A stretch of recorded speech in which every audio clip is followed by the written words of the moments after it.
Oke, halo, selamat malam, Ayunda. Bisa dengar suaraku ya? Jadi kita mulai saja untuk sesi 5 days free class pada malam hari ini. Sebelumnya aku ucapkan terima kasih banyak karena sudah join dalam breakout room data analis pada malam hari ini. Jadi perkenalkan terlebih dahulu, nama saya Sigit Sasongko selaku mentor data analis ya pada malam hari ini. Jadi kita akan belajar bareng-bareng mengenai bahasa pemrograman Python. Nah, jadi nanti kita akan belajar secara bertahap ya. Nah, insya Allah di hari besok aku bakal ini nih pakai ini ya apa materi yang lebih proper. Mungkin aku buatkan dalam bentuk slide PPT. Nah, untuk malam hari ini mungkin aku belajar melalui Witri School dulu aja ya karena sebenarnya pada dasarnya nanti isinya itu sama. Jadi kayak pengenalan, cara instalasi dan sebagainya gitu. Oke, jadi aku share screen aja ya. Nah, jadi malam hari ini kita akan belajar tentang Python ya. Nah, Witri School ini sebenarnya cukup populer ya. Kalau misalkan kita mau belajar tentang bahasa pemrograman gitu, ada banyak di sini. Ada bahasa markup HTML, CSS, terus ada JavaScript, SQL, Python, Java, dan sebagainya. Nah, tapi di sini beginner untuk levelnya, maksudnya tuh kayak level awal gitu, pemula. Nah, tapi kalau misal untuk apa programmer yang baru ini ya, baru terjun gitu, mungkin junior atau mungkin bahkan yang senior tapi masih ini ya apa masih belum familiar dalam ini penggunaan modul-modul tertentu gitu di sini sebenarnya cukup lengkap gitu. Jadi bisa di apa coba dikunjungin aja witrischool.com ini gitu. Oke, jadi malam hari ini kita akan bahas tentang Python. Nah, Python itu sendiri ya secara definisi itu sebenarnya bahasa pemrograman yang digunakan untuk sebuah server gitu ya. Digunakan untuk membangun sebuah server untuk membuat web aplikasi gitu. Nah, jadi nanti aku jelasin lebih lanjut ya. Nah, Python ini sendiri itu sudah cukup populer gitu di kalangan bahasa pemrograman. Karena Python itu sendiri sebenarnya adalah inovasi atau ini ya apa lanjutan dari bahasa pemrograman yang lain gitu. Jadi semakin berkembangnya zaman semakin simpel gitu secara sintaks dan juga secara modul gitu ya. Lebih simpel dan lebih mudah digunakan. Nah, ini salah satu apa metode yang ada di Python.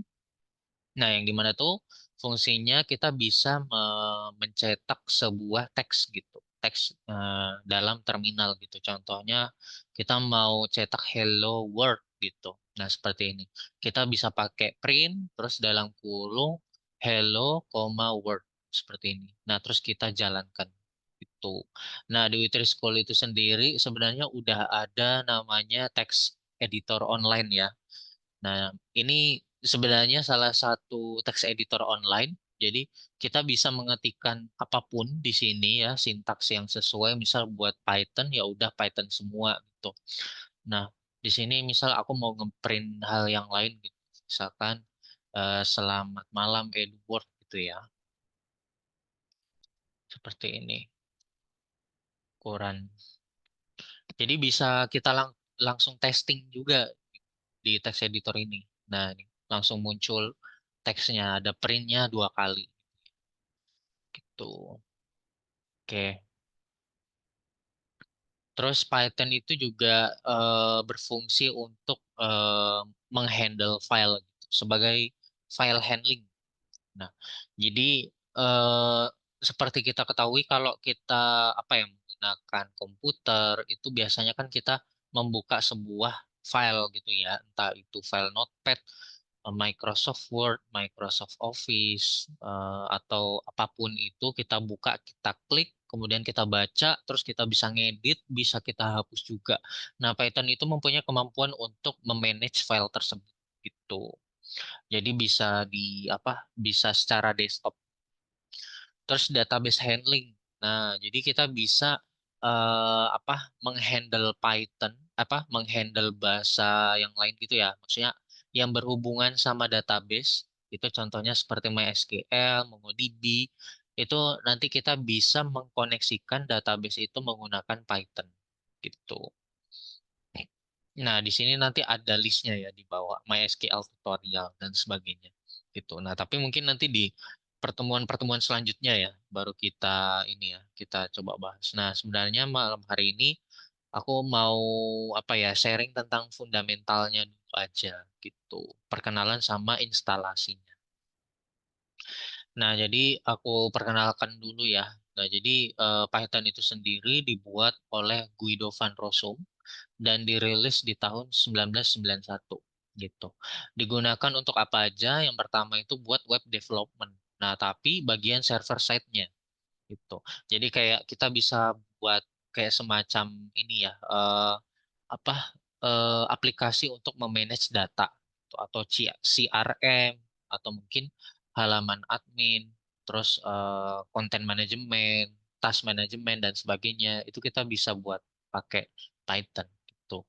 Nah, tapi mungkin mungkin kita mainnya di routing ya, routing, terus kita mainnya juga di middleware dan sebagainya gitu. Kayak REST API itu kita bisa buatkan menggunakan Python gitu. Tapi kalau secara tampilan front end apa kita perlu slicing tetap menggunakan HTML gitu. Kita pakai bahasa markup gitu.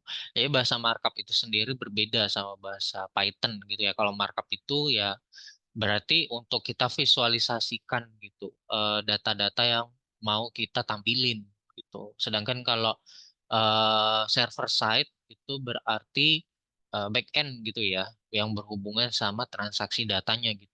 Bagaimana caranya kita mau menyajikan data dari database itu, bentuknya seperti apa, modelnya seperti apa gitu. Nah, itu kita bisa menggunakan Python tuh.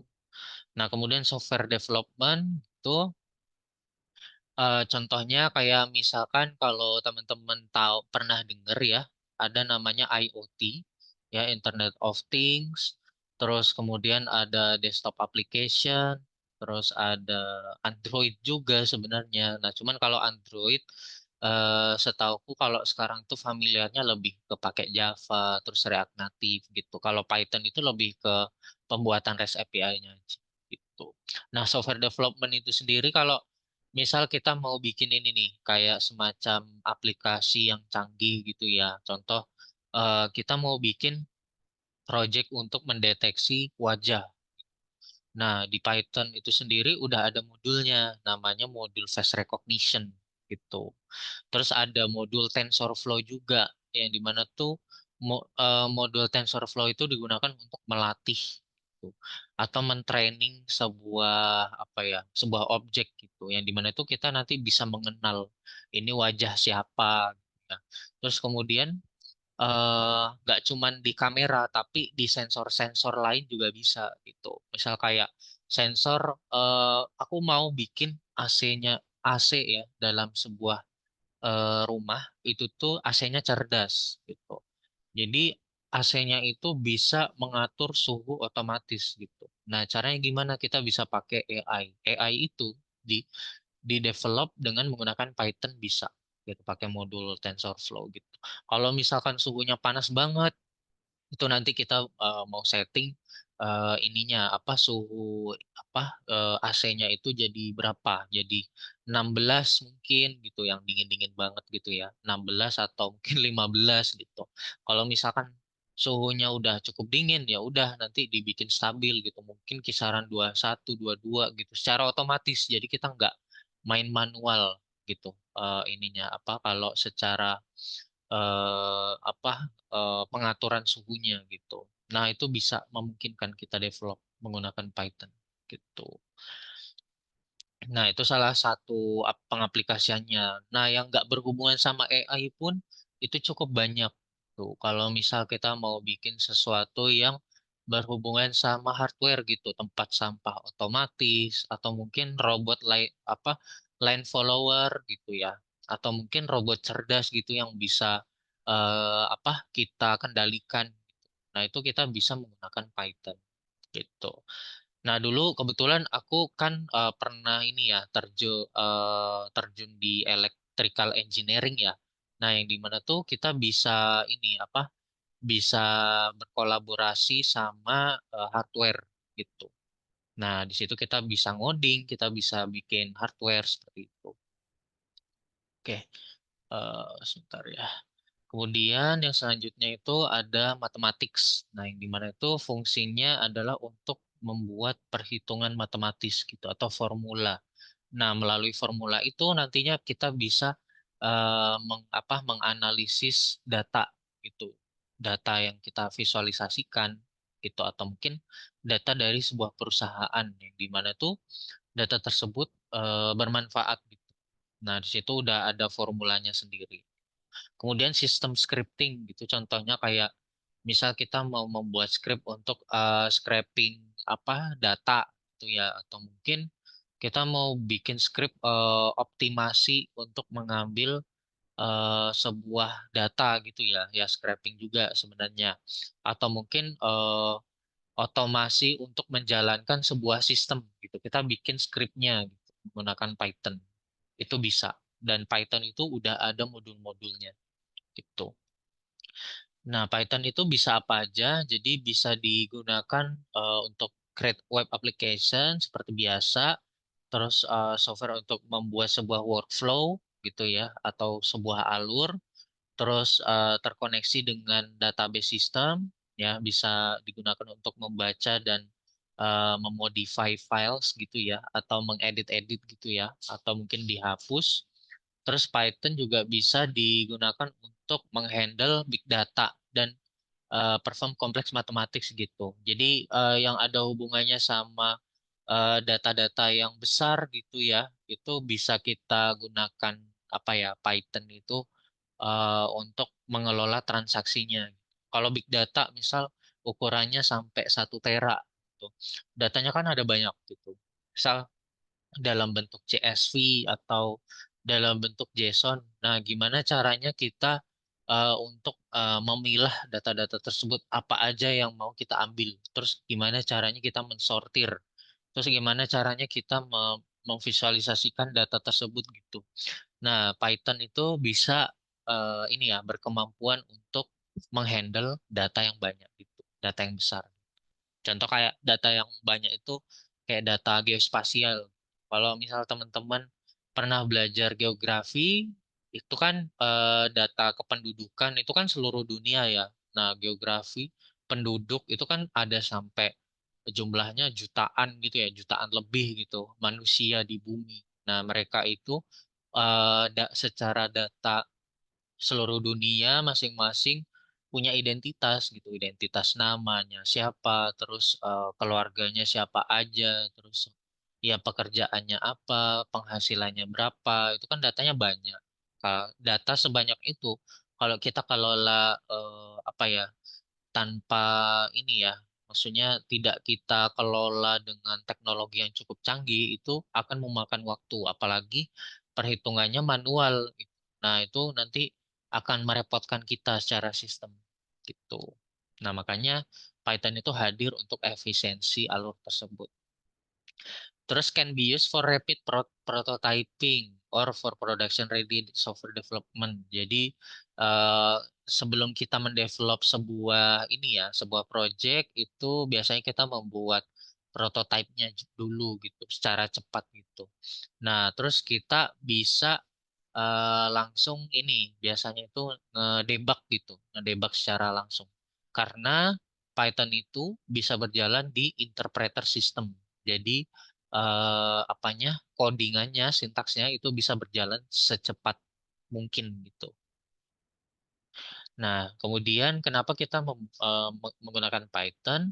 Jadi Python itu sendiri bisa bekerja di platform yang berbeda. Itu ada Windows, Mac, Linux, Raspberry Pi dan sebagainya.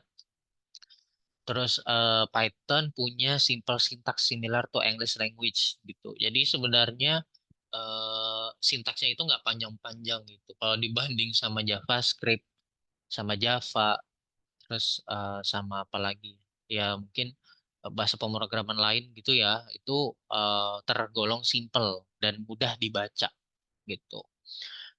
Nah, Python has syntax that allow developer to write programs with fewer lines gitu. Jadi simplicitas tersebut itu apa bisa membuat developer itu mendevelopnya dengan apa ya baris yang cukup pendek gitu. Jadi nggak panjang-panjang gitu. Kemudian Python itu runs on an interpreter system. Nah, ini seperti yang aku bilang tadi ya, yang dimana codingannya dapat dieksekusi secepatnya selama dia sudah tertulis gitu. Yang dimana bisa kita lakukan prototyping dengan lebih cepat gitu sistem. Can be treated in procedural way, OOP way, or a functional way. Jadi ada yang secara prosedural. Kalau prosedural itu biasanya kita buatkan sebuah ini ya apa? Sebuah file Python gitu ya. Misal di dalam filenya itu nanti kita buatkan sistem dari atas sampai bawah di file itu. Jadi kita ketikkan kode gitu. Nah, itu nanti kodenya itu ya udah di dalam satu file itu aja. Tuh. Dimana kalau misal kita mau bikin prototype gitu ya, namanya ini robot line follower gitu pakai Python. Nah, terus ya udah nanti kita masukin satu file itu kita embedkan codingannya itu ke dalam hardware-nya gitu. Cuman satu itu tok gitu. Nah, itu procedural way. Jadi dia apa ya, tidak terstruktur gitu. Maksudnya prosedur aja gitu, cuman dari atas sampai bawah. Nah, tapi kalau OOP, Object Oriented Way, itu tuh dia dikategoriin berdasarkan fungsinya masing-masing gitu. Nah, contoh kayak misalkan aku punya sistem yang kompleks gitu. Yang kompleks itu seperti apa? Misal aku mau bikin sebuah ini ya, sebuah sistem apa e-learning gitu. Contoh atau edutech gitu, seperti halnya Edward gitu ya. Nah, di dalam e-learning itu tuh ada tiga kebutuhan sebenarnya. Ada mentor, siswa, sama kelas. Nah, yang dimana tuh ketiga kebutuhan ini tuh kita kategoriin masing-masing gitu, sesuai dengan skopnya masing-masing gitu. Siswa ya udah, nanti siswa itu punya filenya sendiri istilahnya, punya modulnya sendiri gitu istilahnya. Nah, biasanya kita sebutnya sebagai kelas atau objek. Jadi siswa punya objek sendiri, mentor punya objek sendiri, terus kelas juga punya kelasnya sendiri gitu, punya objeknya sendiri gitu. Jadi lebih terstruktur gitu. Functional way itu berarti kurang lebih mungkin sama seperti OOP ya, cuman dia menggunakan function gitu. Kalau OOP biasanya familiarnya menggunakan kelas. Itu ya. Oke, kita lanjut lagi. Nah, kita get started. Nah, jadi pertama-tama kita bisa menginstal Python. Nah, cara installnya gimana? Kalau misalkan teman-teman pakai operation system Windows, di Python itu sendiri nanti ada websitenya ya. Jadi teman-teman bisa ke python.org, ini tinggal dikunjungin aja. Terus nanti ada ininya ya, apa kayak introduction-nya sama ya ibaratnya tuh ini kayak landing page-nya gitu. Nah, kemudian nanti di bagian menu downloads itu tinggal diklik aja. Terus di sini tinggal klik download Python 3.12 gitu. Nah, nanti tinggal diklik save, terus tinggal di ini aja apa di install seperti biasa gitu. Tinggal di next next aja sebenarnya, sama seperti install biasa gitu. Nanti setupnya. Nah, kebetulan aku udah nginstall Python-nya. Nah, jadi aku bisa buka terminal. Kalau di Windows namanya command prompt ya. Kalau di Linux namanya terminal gitu. Nah, jadi nanti kita bisa ngecek versinya seperti ini, version. Nah, ini kebetulan aku masih pakai yang 3.11. Sedangkan yang di sini udah 3.12 gitu. Nah, jadi lebih latest gitu. Nah, nanti mungkin teman-teman bisa nih install yang ini. Nah, bedanya apa? Itu biasanya ada di ininya, di log change-nya gitu. Nanti teman-teman bisa baca aja changelognya gitu. Biasanya ada di bawah-bawah sini. Nah ini atau di pre-release-nya ini jadi bisa apa kelihatan gitu. Oke, terus kita lanjut lagi. Nah ini kalau untuk mengetahui versinya itu aku tinggal Python spasi strip version. Tuh, kalau udah diinstal. Oke, kita lanjut lagi. Nah, terus ini misalkan aku mau bikin satu file ya. Nah, kalau Python itu ekstensi filenya itu pakai akhiran .py gitu. Nah, jadi kita bisa buatin, misal aku pakai Visual Studio Code ya. Nah, ini sebenarnya text editor sama seperti yang ada di Witri School, cuman yang ini itu aku online offline ya. Maksudnya text editor offline di lokal gitu. Nah, jadi kalau yang lokal ya udah nanti untuk percobaannya itu percobaan project lokal kita gitu. Gitu. Nah, ini beberapa project ya yang udah aku bikin. Sebenarnya ini project-project JavaScript, jadi aku close aja. Mungkin. Nah, mohon maaf. Nah, terus aku mau bikin satu ini ya, satu file gitu. Namanya misal Hello World ya. Hello World.py seperti ini. Nah, aku buatin filenya itu di dalam folder Edward. Terus aku coba untuk bikin ini ya, sintaksnya di sini. Ngeprint hello world.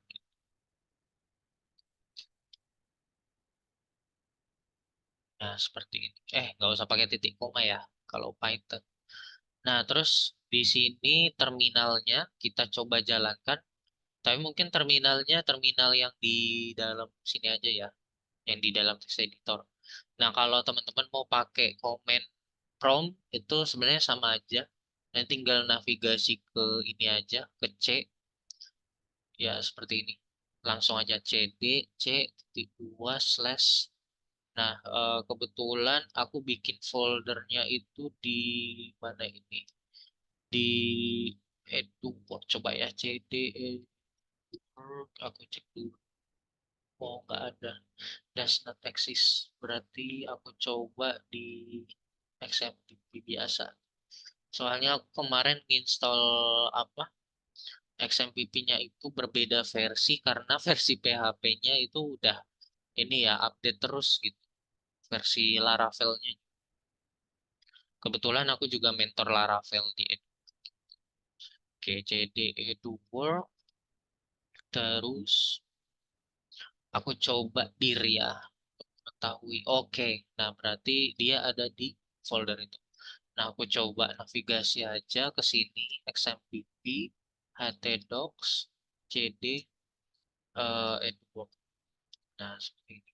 Terus aku tinggal Python spasi hello world.py. Nah, seperti ini. Dia bakal muncul ininya, mengeksekusi ini ininya ya, file hello world.py-nya. Terus di sini bakal muncul apa outputnya, hello world. Nah, jadi langsung muncul di terminal sesuai dengan instruksi ini. Mau ditambahin print sebanyak apapun, nanti bakal muncul outputnya itu sesuai dengan yang ada di dalam filenya. Gitu. Oke, kita lanjut. Nah, terus di Python itu sendiri juga sebenarnya ada ininya juga ya, ada terminalnya sendiri. Nah, jadi dalam terminal itu kita bisa menuliskan sintaks secara langsung. Dan kita langsung eksekusi juga pada saat itu.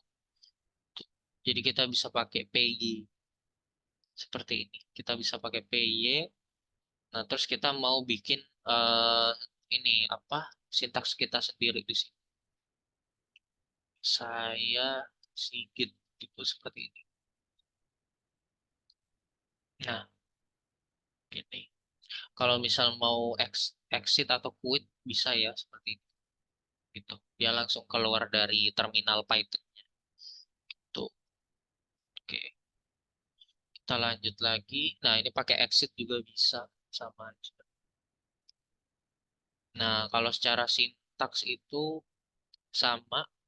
Terus Python itu sendiri menggunakan hukum indentasi ya. Jadi kita untuk mengenal bahwa blok codingan, maksudnya blok sintaks itu tuh ada di dalam sintaks apa, itu kita bisa pakai indentasi. Indentasi itu contohnya kayak ini, kalau teman-teman apa pernah bikin kayak dokumen skripsi segala macem, itu tuh ada levelnya gitu, kayak ada tabulasinya, jarak tabulasinya. Contoh kayak misal aku punya ini ya, ya kayak tadi mungkin aku punya if kondisional, terus di sini ada expressionnya gitu. Nah, misal di sini expressionnya 2 kurang dari 10 seperti ini, terus titik 2. Nah, untuk apa ya, eh, memberikan tanda bahwa sintaks ini itu berada di dalam if ini, maksudnya berada di dalam kondisi ini. Itu adalah indentasi. Jadi ada jarak dari paling kiri ke sini, ada jaraknya gitu. Kayak apa? Spasinya gitu, ada spasinya. Nah, kalau misalkan 2 kurang dari 10, maka apa yang terjadi? Misalkan print 2 kurang dari 10. Nah, gini. Aku coba ya. Nah, terus aku coba jalanin aja. Oke, ini pakai Python di sini aja ya. Python hello world.py seperti itu. Nah, gini. Kondisi ini memenuhi ya, makanya dia ngeprint ini. Nah, kalau misalkan nggak ada indentasinya, apa yang terjadi? Nah, dari teks editornya itu bakal ada ini, eh, pemberitahuan error gitu, gitu, merah, indented block gitu. Jadi ini tidak boleh. Kalau misal kita masih paksa untuk jalanin, dia bakal error seperti ini. Expected indented block after if. Nah, jadi at least tuh kita kayak menambahkan satu ini spasi lah gitu buat penanda aja bahwa ini tuh adalah sintaks yang dijalankan turunan dari parent parentnya gitu, atasnya gitu. Kalau atasnya itu ada kondisional, ya udah berarti ada ini, print ini tuh berarti di dalam kondisional. Kalau misalkan nggak ada, misal di sini print 2,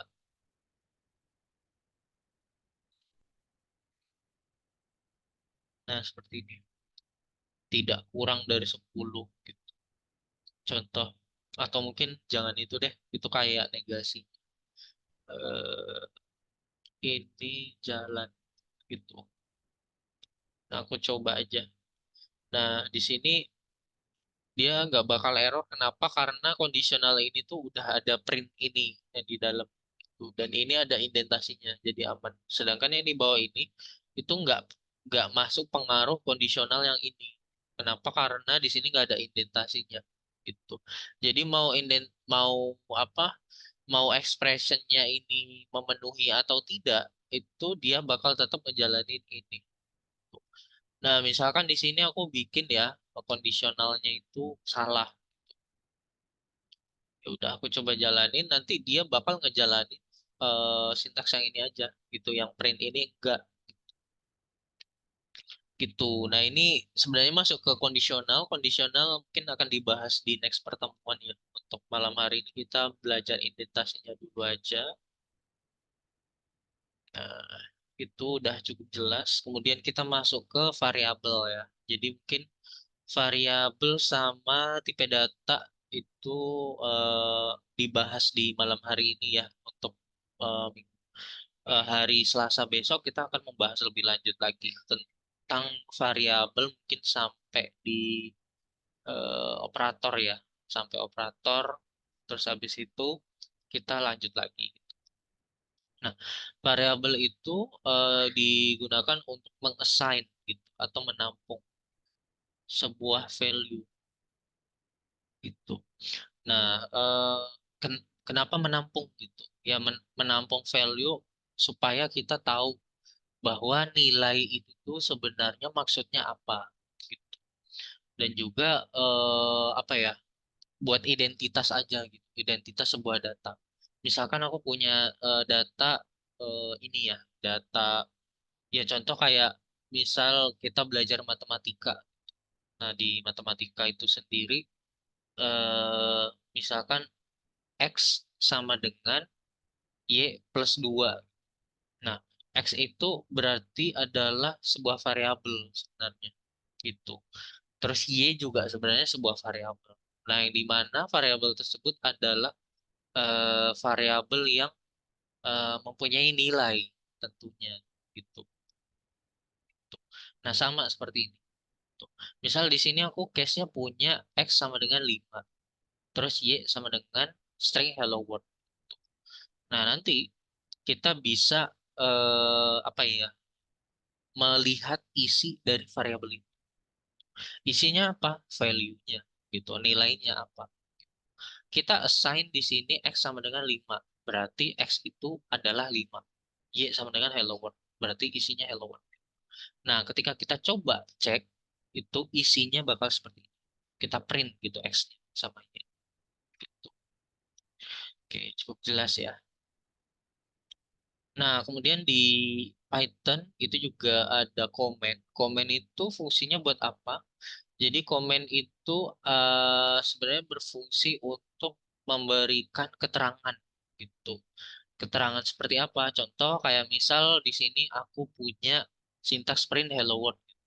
Nah, tapi ini yang masih yang sederhana ya. Mungkin kedepannya kita bakal belajar untuk cara membuat ini apa namanya function. Nah, function itu kita nggak tahu nih itu tuh ngisinya eh, gimana caranya gitu. Ada argumennya nggak gitu. Terus itu maksudnya kalau secara implementasi fungsinya buat apa? Nah, komen itu bisa kita jadikan apa ya fitur gitu ya, semacam fitur untuk memberikan keterangan. Nah, tapi komen ini itu tuh tidak akan dieksekusi dan kita tidak akan membaca sebagai sintaks gitu sebenarnya. Komen itu cuman keterangan aja. Yang dimana itu diawali dengan hashtag seperti ini. Nah, ini berarti adalah sebuah komen gitu. Itu ya teman-teman. Jadi kita bisa lanjut lagi. Oke, kita lanjut lagi ya ke comments.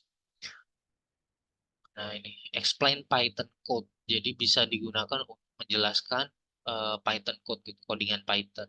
Terus comment can be used to make the code more readable gitu. Jadi lebih mudah bacanya. Ya udah, berarti dari apa? Dari codingan yang kita buatkan itu kita jelasin sekalian.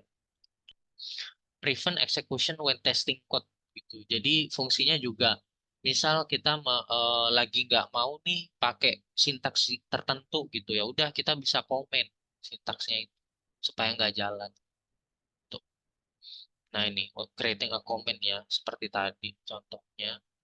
Nah komen itu bisa di bawah bisa di samping seperti ini tapi yang perlu diingat kita harus pakai hashtag sebagai awalan gitu seperti ini. Nah kita harus pakai hashtag. Oke kita lanjut.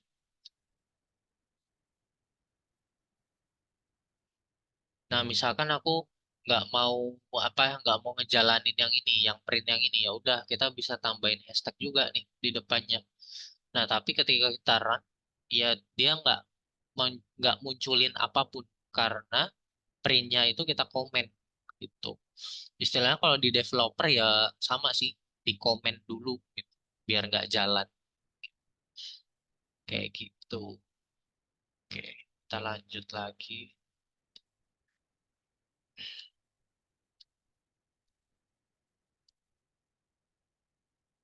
Seperti itu. Nah, terus kita juga bisa multi line, itu sama, kita bisa pakai hashtag seperti ini. Nah, multiline ini kondisional juga kalau misal ternyata kita butuh penjelasan yang cukup panjang, atau mungkin ternyata nggak cukup satu baris, kayaknya harus dua, tiga, empat, lima baris gitu. Udah, kita bisa buatkan seperti ini, hashtag satu-satu. Nah, ada yang lebih powerful lagi, kita bisa pakai petik 3 kali seperti ini. Nah, tapi dengan catatan harus ada pembuka sama penutupnya. Gitu. Nah, seperti ini. Itu beda sama hashtag ya. Kalau hashtag kan nggak ada penutupnya gitu, cuman pembuka aja. Nah, nanti kita bisa pakai petik 3 kali seperti ini. Terus kita buatkan komentar atau penjelasan yang dimana tuh penjelasannya mungkin bisa sampai berparagraf gitu, sampai banyak paragraf gitu. Ya udah, kita buatin seperti ini gitu. Itu sama fungsinya seperti komen biasa, cuman nggak ini ya, maksudnya nggak jalan sama seperti komen gitu. Multi line gitu ya. Nah, oke, kita lanjut lagi. Masuk ke variables. Are containers for storing data value.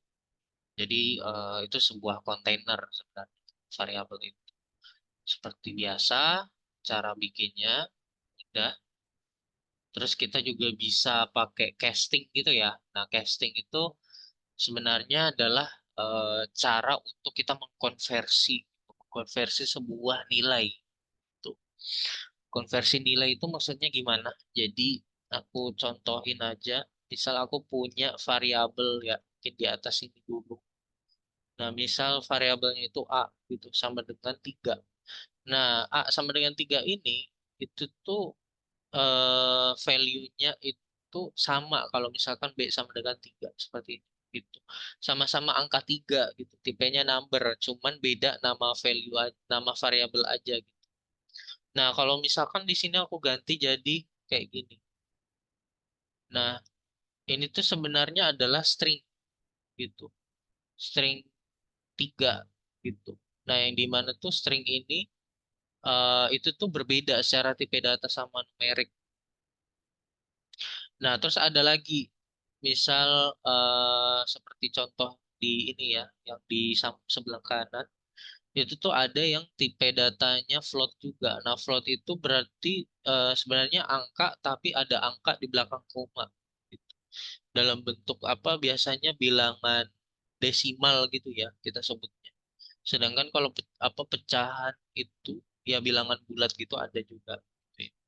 Nah, apa casting itu ada lebih ya, ada lebih sebenarnya, ada string, integer, float itu nanti untuk yang lebih lanjutnya teman-teman bisa explore lagi. Nah, untuk mengkonversi angka 3 ini menjadi bentuk string ya itu kita bisa pakai str seperti ini buat mengubah gitu nilainya menjadi tipe data tertentu. Integer itu pakai int seperti ini. Misalkan awalnya itu ternyata string gitu, tapi kita mau konversi jadi angka supaya bisa apa ditambahin, dikurangin, dikali dan sebagainya. Itu biar lebih aman. Kita konversi menggunakan integer gitu, int gitu. Nah, kemudian float, float itu sebenarnya sama seperti integer, cuman ada angka di belakang koma. Nah, kalau teman-teman perhatiin di sini kalau kita print X, Y, Z gitu, ketiga variabel itu tuh nanti hasilnya seperti ini. Itu. Nah, ini sebenarnya kalau secara string itu apa berbeda ya. Kalau yang 3 pertama itu sebenarnya pakai pakai petik gitu biasanya. Terus kalau yang 3 kedua itu integer gitu. Jadi langsung angka. Kalau float itu berarti pakai seperti ini. Itu pakai koma gitu. Oke, kita lanjut. Terus untuk mendapatkan tipe datanya dari setiap variabel itu kita bisa pakai type seperti ini. Dalam kurung nama variabelnya apa. Gitu. Nah, jadi kita bisa ketahuan nih, oh ini dari integer gitu. Oh yang ini string gitu. Kita bisa tahu pakai type. Single or double quotes itu sama aja. Jadi tidak ada perbedaan. Case sensitif, punya case sensitif. Sama halnya seperti JavaScript juga, misalkan ada variabel A kecil sama A besar itu adalah variabel yang berbeda gitu. Itu ya. Oke, yang terakhir kita masuk ke tipe data. Nah, tipe data itu ada banyak, ada string, integer, float, complex, gitu. Terus ada list, tuple, range. Itu nanti kita akan bahas di pertemuan ketiga ya. List, tuple. Atau mungkin besok boleh. Terus dictionary, dictionary itu object type. Terus ada set, frozen set, bool, itu boolean. Terus bytes, dan sebagainya. Gitu. Nah, ini misalnya yang model-model kayak gini berarti X-nya itu bertipe data string gitu. Kemudian kalau misal ada angka 20, ya udah berarti X-nya bertipe data integer, float dan sebagainya. Nah, kalau bilangan kompleks itu biasanya pakai imaginary number. Kalau teman-teman pernah belajar tentang matematika itu ada yang pakai JJ gitu. Terus list itu pakai kurung kotak seperti ini. Itu nanti ada hukumnya juga, dia ordered atau enggak, terus bisa bisa disortir dan sebagainya. Kemudian tuple ini kelihatannya sama seperti list ya, tapi sebenarnya beda. Itu nanti ada privilege-nya sendiri. Terus range itu berarti tipe data jarak gitu ya, jarak 1 sampai 5 kayak gitu. Terus 1 sampai 100 gitu, kita bisa tentuin. Itu dictionary ini sama seperti objek, jadi ada key-nya ya, misal di sini name sama age itu sebenarnya key-nya. Kemudian value-nya itu adalah isi dari key-nya. Nama John, umur 36. Itu pembacaannya kan sama persis kayak bahasa manusia ya. Jadi nggak cukup ini ya, apa sulit gitu. Kemudian set itu modelnya sama seperti mirip-mirip kayak list sama tuple juga. Terus ada yang tipe frozen set juga, ada yang tipenya boolean gitu ya. Contohnya kayak ini. X sama dengan true, ya true or false itu adalah boolean. Nah, terus di Python itu juga menganggap bahwa angka 1, angka 0 itu adalah boolean true dan juga false. Nah, dalam beberapa case itu boolean, dinyatakan boolean. Oke, kita lanjut lagi. Nah, ini untuk select spesifiknya, jadi bisa pakai masing-masing metode aja gitu. Oh iya, kebetulan udah jam 9 kurang 2 menit nih. Oke, wah ininya tinggal satu orang ya, Kak Elsa. Oke, eh, mungkin dari aku mungkin itu aja sih untuk malam ini. Mungkin kalau misalkan Kak Elsa ada yang mau ditanyakan, mungkin bisa langsung ini aja chat di kolom chat aja ya di Zoom. Karena untuk materinya pada hari ini mungkin perkenalan dulu ya sampai ke tipe data. Mungkin besok kita akan lanjut sampai ke set ya, ke set.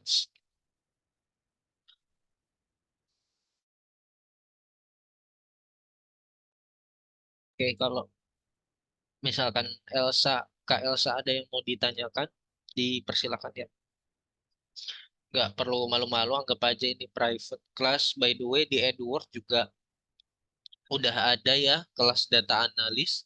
Terus sudah ada beberapa mentor juga nih yang ngajarin di kelas tersebut. Udah ada siswanya juga gitu. Jadi semisal, Baik, terima kasih ya, Kak. ya oke. Oh iya, gimana? Mau? Terima kasih untuk penjelasan pembukaan malam hari ini. Saya rasa cukup jelas Oke, karena sebelumnya saya juga familiar dengan Python. ya. Soalnya pernah belajar waktu kuliah dulu, tapi dasarnya saja. Jadi, Oh, oke. ya cukup membuat saya sedikit mengingat kembali pelajaran dulu. Jadi, Hmm, saya rasa penjelasan malam ini cukup jelas dari kakak. udah. Oh iya, oke, siap. Siap, Terima thank you. kasih. Siap, sama-sama Elsa. Jadi mungkin sampai di hari kelima, sampai hari Jumat nanti, aku bakal coba buat nunjukin ini ya, insya Allah ya, project ini project yang cukup ini ya. Ya mungkin basic tapi itu bisa jadi bekal gitu, sebelum kita menjadi seorang data analis gitu.